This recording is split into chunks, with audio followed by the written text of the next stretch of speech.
Assalamualaikum warahmatullahi wabarakatuh. Salam sehat, salam berbahagia semuanya. Ketemu lagi dengan saya, Hafaz. Kita membaca kembali Harry Potter dan uh, Tawanan Azkaban. Harry Potter and the Prisoner of Azkaban. Nah, sekarang kita sudah masuk chapter keempat. Nah,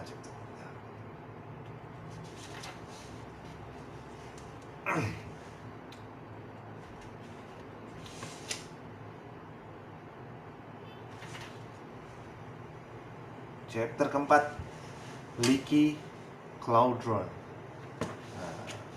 Sebelum mulai, seperti biasa, saya mohon maaf bila saya ada salah dalam pembacaan nama, istilah, nama tempat, nama orang, istilah-istilah.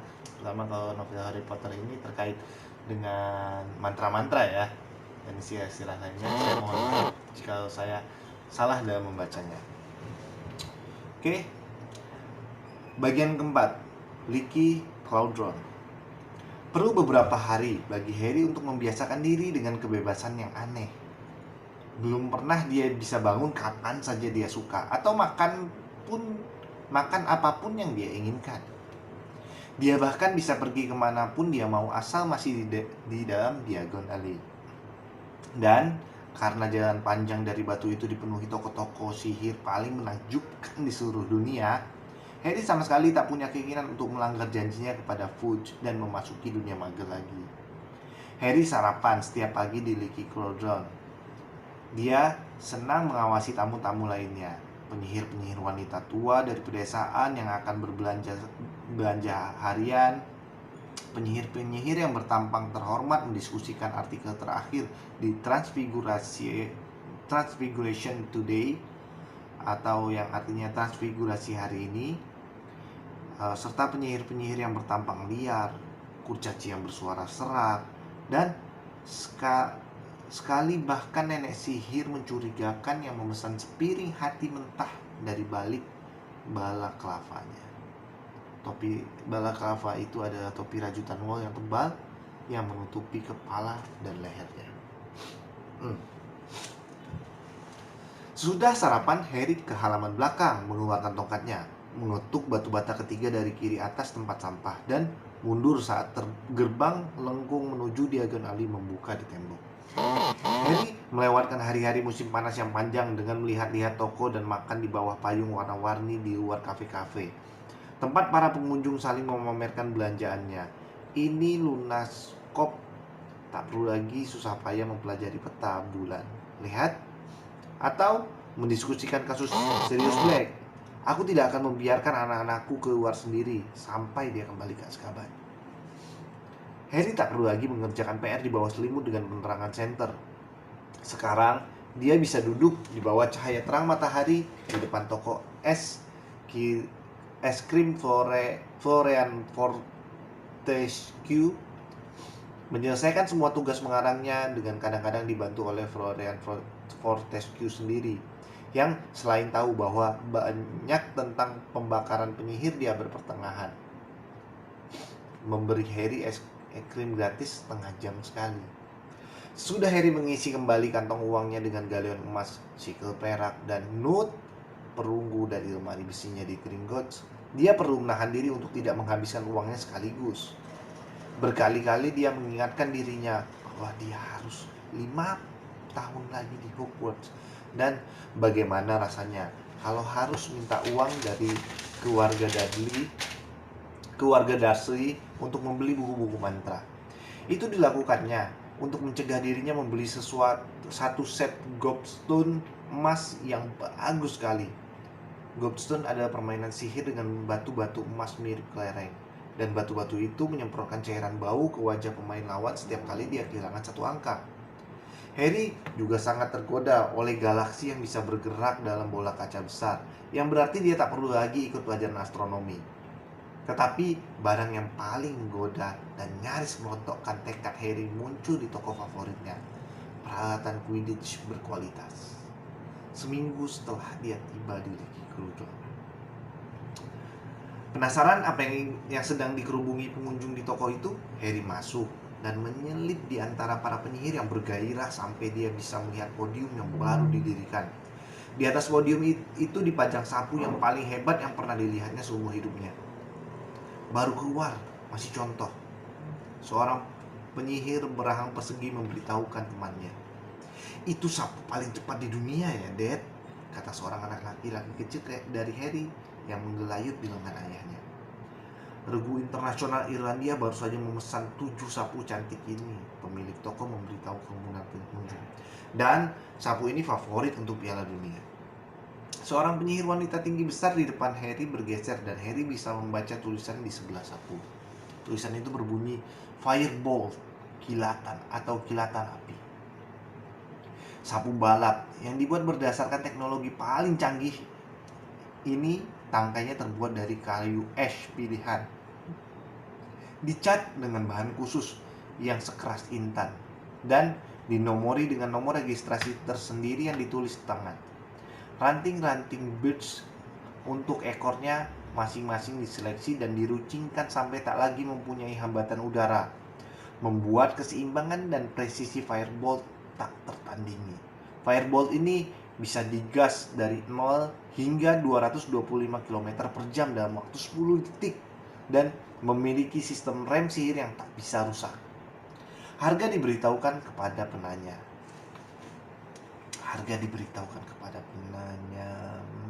Harry tak ingin memikirkan berapa banyak emas harga sapu itu. Seumur hidupnya belum pernah dia menginginkan sesuatu sampai seperti itu. Tapi dia belum pernah kalah dalam pertandingan Quidditch dengan naik Nimbus 2000-nya. Dan apa gunanya mengosongkan lemari besinya di Gringotts untuk membeli Firebolt kalau dia sudah punya sapu yang bagus sekali. Harry tidak menanyakan harganya, tetapi dia kembali ke toko itu hampir setiap hari hanya untuk memandangi Firebolt. Tapi ada barang-barang yang harus dibeli Harry. Dia pergi ke toko bahan ramuan untuk melengkapi bahan-bahan ramuannya. Karena jubah-jubah seragamnya sudah kependekan, baik panjang maupun lengannya, dia mengunjungi toko jubah untuk segala kesempatan kreasi Madam Malkin dan membeli beberapa jubah baru. Yang paling penting, dia harus membeli buku-buku baru, termaksud untuk 2 mata pelajaran barunya, pemeliharaan satwa gaib dan ramalan. Harry mendapat kejutan ketika dia melongok ke etalase toko buku. Alih-alih mendisplay buku-buku mantra sudah batu dengan emas. Aduh, maaf, jatuh. Ya, senternya jatuh. Lanjut lagi ya. Terlalu silau kayaknya. Kalau begini aja. Terlalu singkat. Ulang lagi ya. Harry mendapatkan kejutan ketika dia melongok ke etalase buku. Alih-alih mendisplay buku-buku mantra setebal batu bata dengan huruf-huruf emas, di balik kaca etalase ada kandang besi besar berisi kira-kira 100 eksemplar buku monster tentang monster. Halaman-halaman yang robek berterbangan selagi buku-buku itu saling berkelahi, bergulat, dan saling mengunci, mengatuk-ngatuk dengan galak. Harry mengeluarkan daftar buku dari sakunya dan membacanya untuk pertama kali. Buku monster tentang monster terdaftar sebagai buku untuk pelajaran pemeliharaan satwa gaib.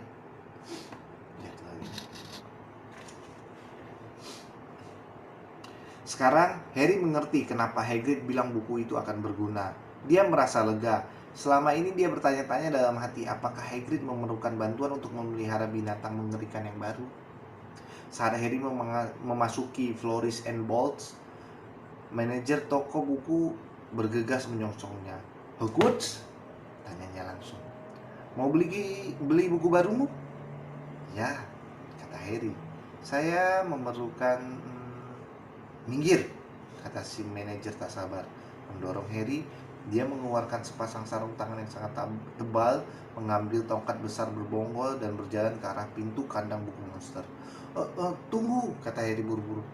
"Saya sudah punya buku itu." "Sudah?" Kelegaan luar biasa meliputi wajah si manajer. "Syukurlah, aku sudah digigit 5 kali sebagian ini." Bunyikan robekan kertas memenuhi udara. 2 buku monster menyambar buku ketiga dan menariknya sampai jebol.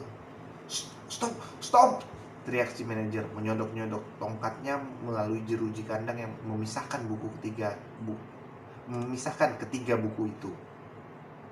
Aku tak akan mau menjualnya lagi, tak akan pernah. Heboh sekali. Kukira kami telah mengalami hal terburuk ketika kami membeli 200 eksemplar buku tak kasat mata dengan ketak kasat mataan. Harganya mahal sekali. Dan sampai sekarang kami tidak bisa menemukannya. Nah, apa ada lagi yang bisa kubantu? Ya, kata Harry membaca daftarnya.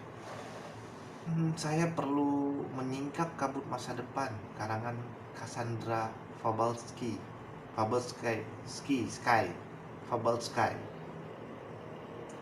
Ah, mau mulai pelajaran ramalan ya, kata si manajer seraya membuka sarung tangannya dan membawa Harry ke bagian belakang toko. Di bagian belakang itu ada sudut khusus untuk buku-buku ramalan. Ada meja kecil dengan tumpukan buku dengan judul-judul seperti meramalkan yang tak dapat diramalkan. Mengisolasi diri dari kekagetan dan bola pecah ketika nasib baik berubah menjadi nasib buruk. Ini dia, kata si manajer yang telah menaiki bangku bertangga dan menurunkan buku tebal bersampul hitam. Menyingkap kabut masa depan. Buku panduan yang bagus sekali untuk semua metode dasar ramalan. Membaca garis tangan, bola kristal, isi perut burung, tetapi Harry tidak mendengarkan kata-kata dia. Tak sengaja terpandang olehnya sebuah buku yang dipajang di antara buku-buku lain di atas meja kecil. Tanda-tanda kematian. Apa yang harus Anda lakukan jika tahu hal yang terburuk akan terjadi? Oh, aku tak akan mau membaca itu jika aku jadi kau, kata manajer toko yang melihat apa yang dipandang Harry. Kau akan melihat tanda-tanda kematian di mana-mana. Cukup membuat orang ketakutan sampai mati. Tetapi Harry tetap menatap sampul depan buku itu. Sampul itu menampilkan gambar anjing hitam sebesar beruang dengan mata yang berkilat. Aneh sekali rasanya gambar itu tak asing. Si manajer menyerahkan buku menyingkap kabut masa depan ke tangan Harry. Ada yang lagi yang lain? Tanyanya. Ya, kata Harry, mengalihkan pandangannya dari si anjing dan dengan bingung membaca daftarnya. Saya perlu transfigurasi tingkat menengah dan kitab mantra standar tingkat 3. Harry meninggalkan Forest and Bolt 10 menit kemudian dengan mengepit buku-buku barunya dan berjalan pulang ke Gryffindor. Nyaris tak memperhatikan jalan dan menabrak beberapa orang. Dia menaiki tangga ke kamarnya, masuk dan menaruh buku-bukunya di atas tempat tidur. Sudah ada yang merapikan kamarnya. Jendela-jendelanya terbuka dan sinar matahari menyorot masuk. Harry bisa mendengar bus-bus menderu lewat di jalan magel yang tak kelihatan di belakangnya, dan suara orang-orang yang lewat tak kelihatan di bawah Diagon Alley. Dia melihat tampangnya sendiri di cermin di atas wastafel. Tak mungkin itu bertanda kematian, katanya, menantang kepada bayangannya. Aku panik waktu melihat di Magnolia Crescent. Mungkin dia cuma anjing yang tersesat. Secara otomatis dia mengangkat tangan dan mencoba meratakan rambutnya. Percuma saja, pasti berantakan lagi, kata cerminnya dengan suara berdesis. Hari demi hari berlalu. Setiap kali keluar, Harry mulai mencari-cari Ron dan Hermione. Banyak murid Hogwarts yang sudah muncul di Diagon Alley sekarang, karena sebentar lagi sudah masuk sekolah. Harry bertemu Seamus Finnegan dan Dean Thomas, sesama teman asramanya di Gryffindor. Di toko peralatan Quidditch berkualitas, mereka berdua juga mengagumi Firebolt. Harry juga bertemu Neville Longbottom yang asli, seorang anak laki-laki pelupa bermuka bundar di depan Forest and Bolt. Harry tak menyapanya. Neville rupanya kehilangan daftar bukunya dan sedang ditegur oleh neneknya yang kelihatan galak. Dia menyamar jadi Neville ketika sedang melarikan diri dari Kementerian Sihir. Harry terbangun pada hari terakhir liburan, berpikir paling tidak dia akan bertemu Ron dan Hermione besok pagi di Hogwarts Express. Dia bangun, berpakaian, pergi melihat Firebolt untuk terakhir kalinya dan sedang berpikir-pikir enaknya makan siang di mana. Ketika ada yang meneriakkan namanya di belakang dan dia berpaling. Harry! Harry! Kedua sahabatnya Kedua sahabatnya, mereka duduk di luar toko es krim Florian Fortescue. Bintik-bintik di wajah Ron tampak jelas sekali, sedang kulit Hermione sangat coklat. Keduanya melambai-lambai penuh semangat ke arahnya. Akhirnya, kata Ron, nyengir kepada Harry ketika Harry ikut duduk. Kami ke Leaky Cauldron, tapi mereka bilang kau sudah pergi. Kami ke Flourish and Bolts dan Madame Malkin. Dan aku sudah membeli semua keperluan sekolahku minggu lalu, Harry menjelaskan. Dan bagaimana kau tahu aku tinggal di Leaky Cauldron? Dad, kata Ron singkat. Mr. Weasley yang bekerja di Kementerian Sihir tentu saja telah mendengar seluruh kisah tentang apa yang terjadi kepada Bibi Marge. Apakah kau benar-benar mengembungkan bibimu, Harry? Tanya Hermione sangat serius. Aku tidak sengaja, kata Harry. Sementara Ron terbahak-bahak. Aku kehilangan kendali. Tidak lucu, Ron, kata Hermione tajam. Terus terang saja, aku heran Harry tidak dikeluarkan. Aku juga heran, Harry mengaku. Lupakan soal dikeluarkan. Kukira aku akan ditangkap. Dia memandang Ron. Ayahmu tidak tahu kenapa Fudge membebaskanku, kan? Mungkin karena kau adalah kau, kan? Jawab Ron, masih tertawa-tawa. Harry Potter yang terkenal. Aku tak berani membayangkan apa yang akan dilakukan Kementerian Sihir kepadaku kalau aku yang menggelembungkan bibiku. Meskipun mereka harus menggaliku dulu, soal Mam akan membunuhku dulu. Meskipun mereka harus menggaliku terlebih dahulu, soalnya Mam akan membunuhku duluan daripada mereka. Tapi kau bisa tanya Dad sendiri nanti malam. Kami akan menginap di Leaky Cauldron malam ini. Jadi kau bisa berangkat ke King Cross bersama kami besok. Hermione juga menginap di sana. Hermione mengangguk. Wajahnya berseri-seri. Mom and Dad mengantarku ke sana pagi ini dengan semua keperluan Hogwartsku. Bagus sekali, kata Harry senang. Jadi, kalian sudah membeli semua keperluan buku dan keperluan lainnya? Lihat ini, kata Ron, menarik keluar kotak panjang tipis dari dalam tas dan membukanya. Tongkat baru 35 cm, dedalu dengan sehelai bulu ekor unicorn. Dan kami sudah membeli semua buku. Dia menunjuk tas besar di bawah kursinya. Bagaimana dengan buku monster? Pelayan toko nyaris menangis waktu kami bilang mau beli 2. Apa itu, Hermione? Harry bertanya menunjuk tidak hanya 1, melainkan 3 tas besar yang menggelembung penuh isi di atas kursi di sebelah Hermione. Aku kan mengambil lebih banyak pelajaran baru daripada kalian berdua, kata Hermione. Itu buku-bukuku untuk aritmansi, pemeliharaan satwa gaib, ramalan, telaah rune kuno, telaah magel. Buat apa kau ikut telaah magel? Kata Ron, memutar-mutar bola mata kepada Harry. Kau kan kelahiran magel. Ayah dan ibumu magel. Kau sudah tahu segalanya tentang magel. Tapi kan akan menarik sekali mempelajarinya dari sudut pandang penyihir, kata Hermione bergairah. Apa kau berencana makan dan tidur tahun ini, Hermione? Tanya Harry. Sementara Ron terkikik-kikik. Hermione tidak mengacuhkan mereka. Aku masih punya 10 galeon, katanya, memeriksa dompetnya. Ulang tahunku bulan September dan Mam serta Dad memberiku uang untuk membeli sendiri hadiah ulang tahunku lebih awal. Bagaimana kalau buku yang bagus? Kata Ron tanpa dosa. Tidak, kurasa tidak, kata Hermione tenang. Aku kepingin sekali punya burung hantu. Maksudku, Harry punya Hedwig dan kau punya Errol. Tidak, kata Ron. Errol itu burung hantu keluarga. Dan aku punya yang aku punya hanyalah Scabbers. Dia menarik keluar tikus peliharaannya dari dalam sakunya dan aku memeriksakan dia. Ron menambah seraya meletakkan Scabbers di atas meja di depan mereka. Kurasa Mesir tidak cocok untuknya. Scabbers tampak lebih kurus dari biasa dan kumisnya jelas menjuntai. Ada toko satwa gaib di seberang situ, kata Harry, yang sekarang sudah hafal betul Diagon Alley. Siapa tahu mereka punya obat untuk Scabbers dan Hermione bisa membeli burung hantunya. Maka mereka membayar es krim dan menyeberang jalan ke Magical Menagerie. Sempit sekali di dalam. Setiap senti dinding tertutup sangkar. Toko itu bau dan bising sekali karena semua penghuni kandang berkuak, mencicit, mengoceh, dan ataupun mendesis.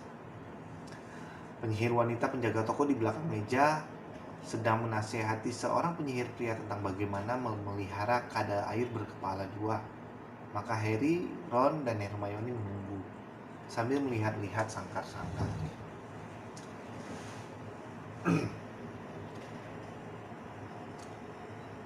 Sepasang kodok besar ungu duduk asik melahap bangkai lalat. Seekor kura-kura raksasa dengan punggung bertahta permata duduk berkilau dekat jendela. Siput-siput jingga beracun merayap pelan di dinding tangki kaca mereka. Dan seekor kelinci putih gemuk berkali-kali berubah menjadi topi sutra dan kembali ke sosok kelinci lagi. Dan dengan bunyi plop keras, dia kembali lagi. Lalu ada juga kucing dengan segala warna. Satu kandang penuh burung gagak cerewet. Sekeranjang bola bulu berwarna aneh yang bersenandung keras.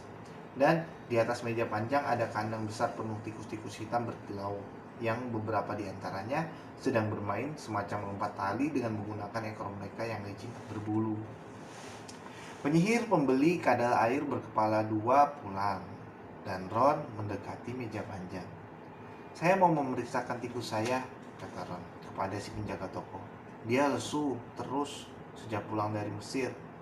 "Taruh di atas meja panjang ini," kata si penyihir wanita seraya mengeluarkan kacamata hitam berat dari dalam sakunya.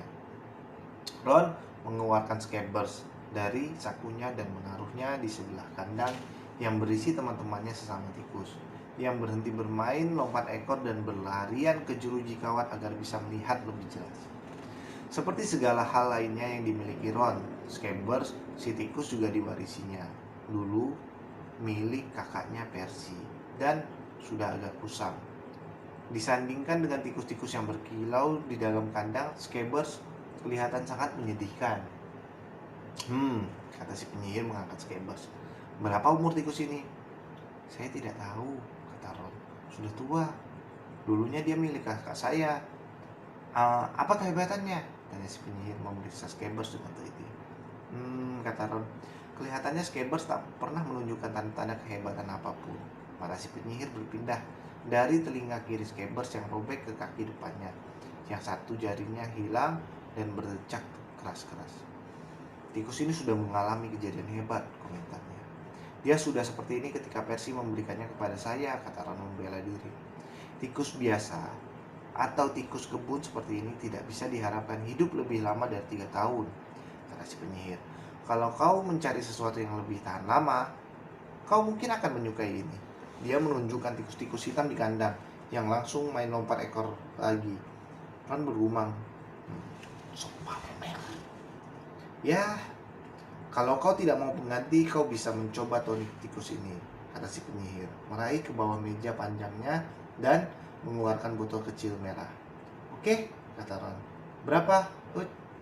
Ron membungkuk kesakitan ketika sesuatu yang besar berwarna jingga meluncur dari atas kandang yang paling tinggi, mendarat di kepalanya.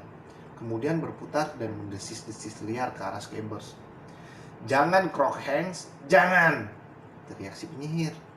Tetapi Scabbers lolos dari tangannya seperti sabun yang licin, mendarat dengan keempat kakinya di lantai dan kabur ke arah pintu. "Scabbers!" teriak Ron, berlari keluar toko untuk mengejarnya. Harry menyusulnya. Perlu 10 menit bagi mereka untuk menemukan Scabbers yang menyembunyikan dirinya di tempat sampah di depan toko peralatan Quidditch berkualitas. Ron memasukkan kembali tikus yang gemetar itu ke dalam sakunya, lalu bangkit memijat-mijat kepalanya. "Apa tadi itu? Kalau bukan kucing yang besar sekali, ya harimau kecil," kata Harry. "Di mana Hermione?" "Mungkin sedang membeli burung hantunya." Mereka melewati jalan yang penuh sesak kembali ke Magical Menagerie. Setiba mereka di sana, Hermione keluar, tetapi tidak membawa burung hantu. Tangannya memeluk erat kucing jingga itu.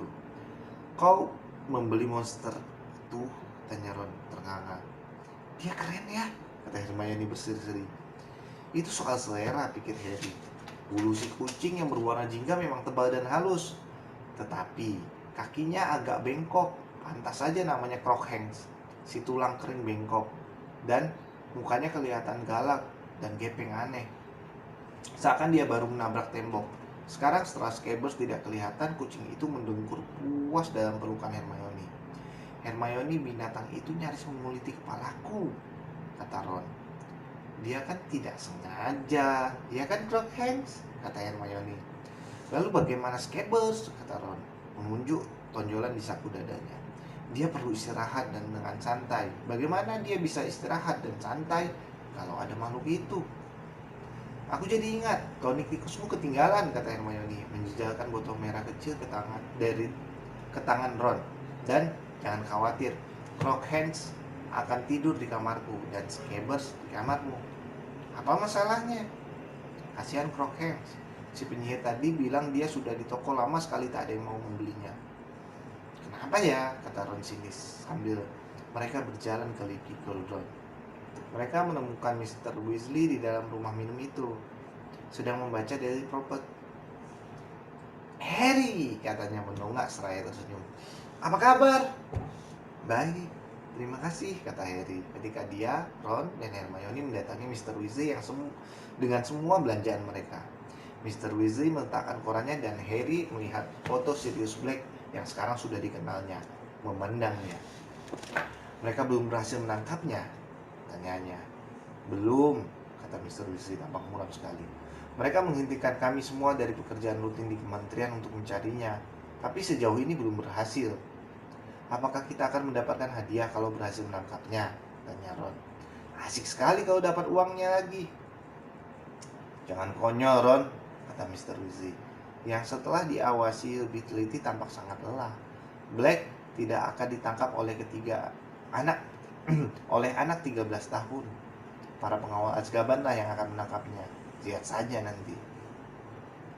Saat itu Mr. Weasley masuk dengan banyak sekali belanjaan dan diikuti si kembar Fred dan George yang akan memasuki tahun kelima di Hogwarts.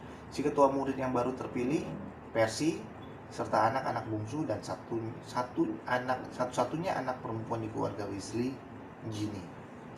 Ginny yang sejak dulu sangat terkesan akan Harry tampak lebih malu dari biasanya ketika melihatnya. Mungkin karena Harry telah menyelamatkan nyawanya dalam semester terakhir mereka di Hogwarts tahun ajaran lalu. Wajahnya langsung memerah padam dan dia menggumam, "Halo," tanpa memandang Harry. Percy sebaliknya mengulurkan tangannya dengan resmi seakan dia dan Harry belum pernah bertemu dan berkata, "Harry, senang bertemu denganmu."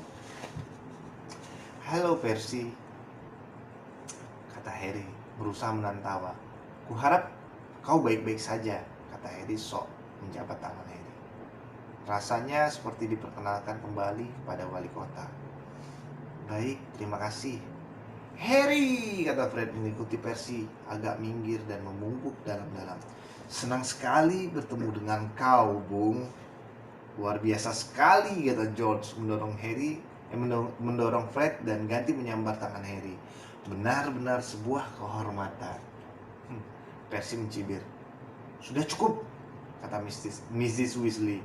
"Mam," kata Fred, seakan dia baru saja melihat ibunya dan menyambar tangannya juga. "Sungguh menggembirakan bertemu dengan ibu." "Kubilang cukup," kata Mrs. Weasley, menaruh belanjaannya di kursi kosong. "Halo Harry, kurasa kau sudah mendengar kabar gembira kami." Dia menunjuk rencana perak baru di dada Percy. "Ketua murid kedua dalam keluarga," katanya bangga. "Dan terakhir," gumam Fred dalam bisikan. "Itu tidak kuragukan," kata Mrs. Weasley mendadak mengernyit. "Kulihat kalian berdua tidak terpilih menjadi perfect." "Buat apa kami ingin jadi perfect?" kata George, kelihatan jijik. "Segala kegembiraan hidup akan hilang." Ginny terkikik. "Beri contoh yang baik pada adikmu," gertak Mrs. Weasley. "Ginny punya kakak-kakak yang lain yang bisa memberikannya contoh, Bu," kata Percy angkuh.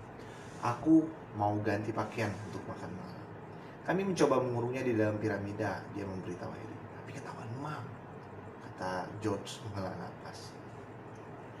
Makan malam berlangsung sangat menyenangkan. Tom, si pemilik penginapan, menyatukan 3 meja di ruang tamu untuk ketujuh Weasley, Harry, serta Hermione menikmati makanan malam yang menyenangkan yang disajikan dalam 5 tahapan.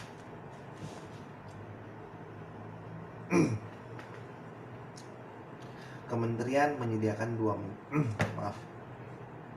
Bagaimana kita ke King Cross besok, Dad? Tanya Fred. Sementara mereka menikmati puding coklat yang lezat. Kementerian menyediakan 2 mobil, kata Mrs. Weasley. Semua mendongak memandangnya. Kenapa? Tanya Percy ingin tahu. Tentu karena kau, Pers, kata George serius. Dan akan ada kendaraan berbendera-bendera kecil di atap mobil dengan huruf KM. Singkatan kepala melembung, kata Fred. Semua kecuali Percy dan Mrs. Weasley mendengus ke dalam puding masing-masing. Kenapa kementerian menyediakan mobil ya? Percy bertanya lagi dengan nada resmi. Ya, kita tidak punya mobil lagi, kata Mr. Weasley.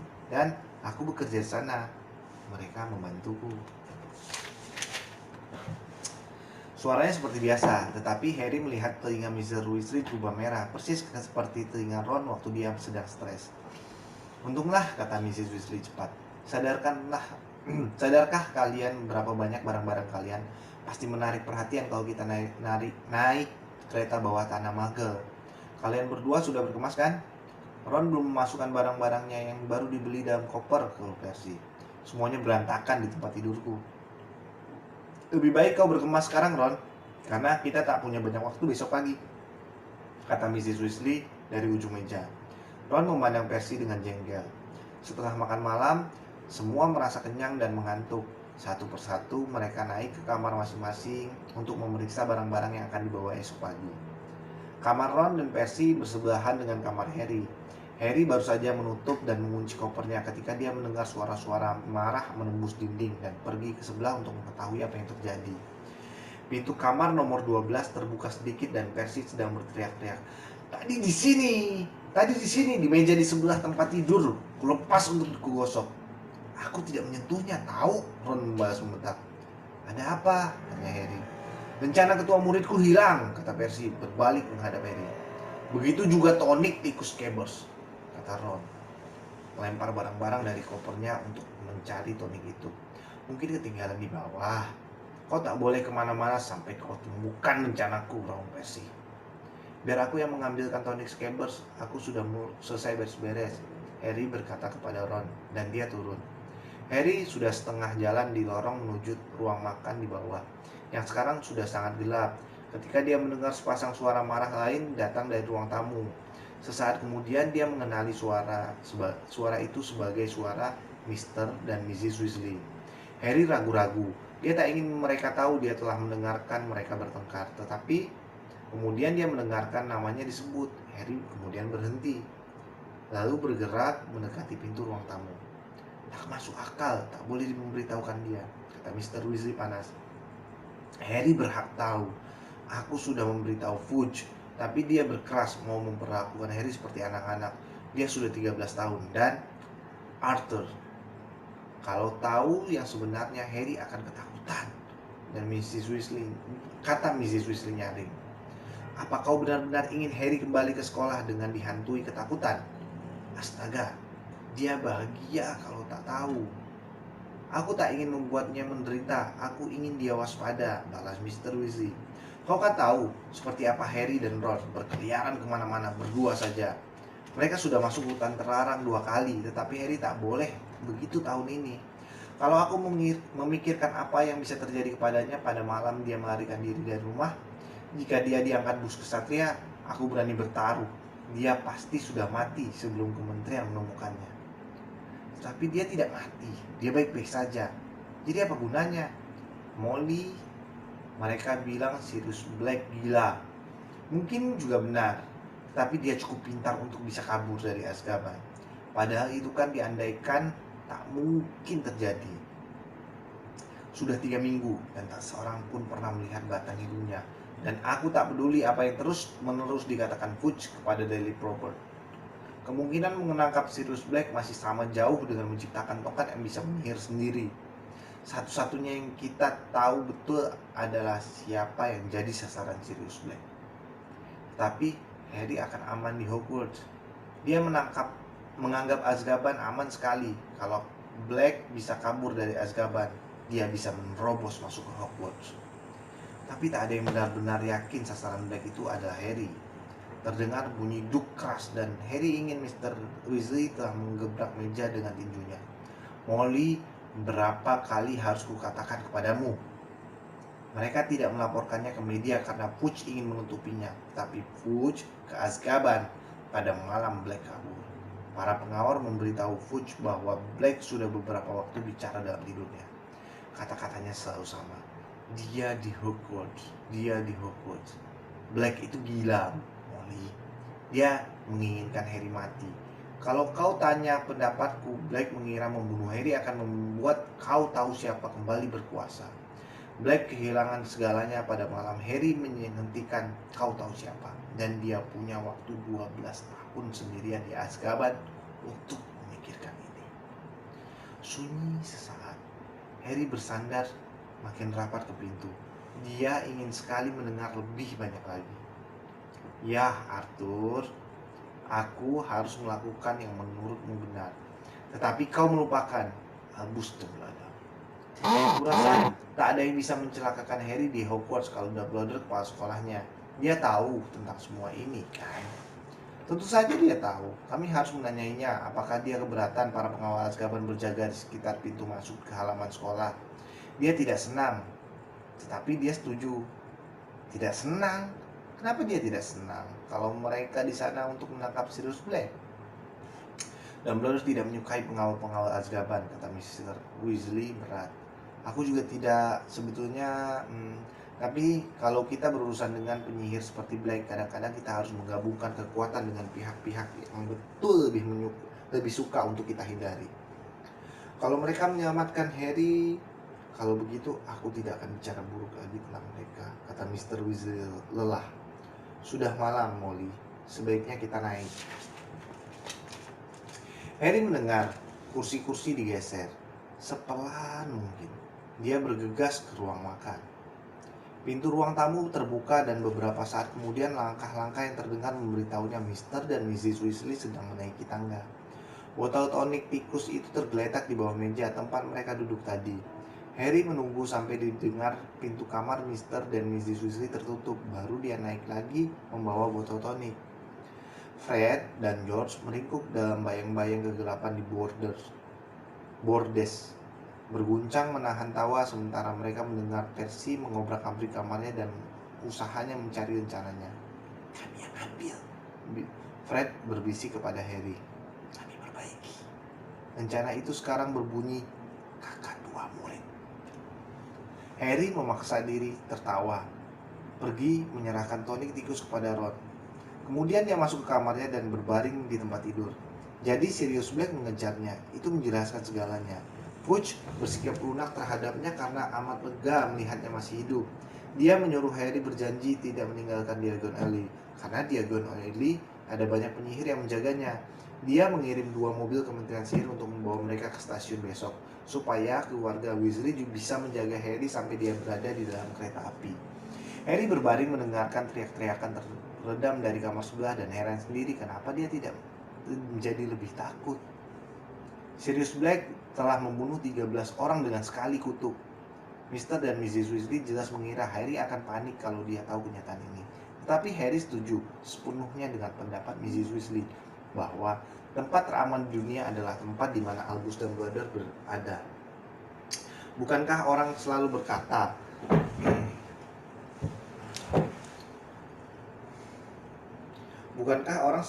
Dumbledore adalah satu-satunya orang yang ditakuti Lord Voldemort? Tentunya Black sebagai tangan kanan Voldemort sama takutnya kepada Dumbledore. Lagi pula masih ada pengawal Azkaban yang dibicarakan semua orang. Mereka kelihatannya membuat banyak orang ketakutan. Dan jika mereka ditempatkan di sekeliling sekolah, kemungkinan Black bisa memasuki sekolah tampaknya kecil sekali. Tidak, setelah semuanya dipertimbangkan, hal yang paling mengganggu Harry adalah fakta bahwa kemungkinannya untuk mengunjungi Hogsmeade sekarang tidak ada sama sekali. Tak seorang pun ingin Harry meninggalkan kastil yang aman sampai Black tertangkap. Bahkan Harry curiga, segala gerak-geriknya akan dipantau dengan teliti sampai bahaya telah lewat. Dia mencibir kepada langit-langit yang gelap. Apa mereka pikir Dia tidak bisa menjaga diri. Dia sudah berhasil selamat dari Lord Voldemort 3 kali. Dia toh dia toh tidak sama sekali tak berguna, tak terelakkan. Sosok binatang dalam keremangan Magnolia Crescent melintas di benaknya. Apa yang harus kulakukan jika tahu yang terburuk yang akan terjadi? Aku tak mau dibunuh. Aku tak mau dibunuh, kata Harry keras-keras. Semangat yang bagus, nak, kata cerminnya mengantuk.